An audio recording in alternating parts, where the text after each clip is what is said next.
Welcome to Samba Samba. Enjoy the video. You start by removing the knob and any trim so you can work on a flat surface. This prevents drips and uneven coverage.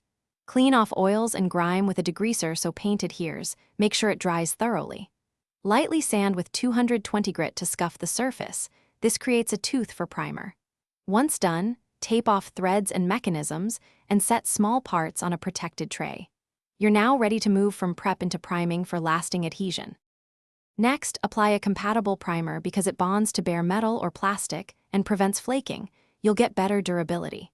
Spray or brush in thin, even passes, short bursts instead of heavy layers to avoid runs. Let each coat flash dry for 10-15 minutes and then wait 30-60 minutes before the next coat depending on product instructions. Sand very lightly between primer and paint if you see texture. Once the primer is uniformly dry, transition to your chosen top coat for color and protection. For the finish, apply 2-3 thin top coats, allowing flash time between each so the surface stays smooth. Thin layers dry harder and resist chipping. Once color coats are set, add a clear protective coat to increase abrasion resistance and sheen. This is why a clear matters more than extra color layers.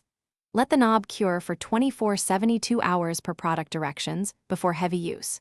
If you see tackiness or peeling, lightly sand and recoat, or clean and reprime if adhesion failed. Thanks for watching. Consider subscribing if we helped you.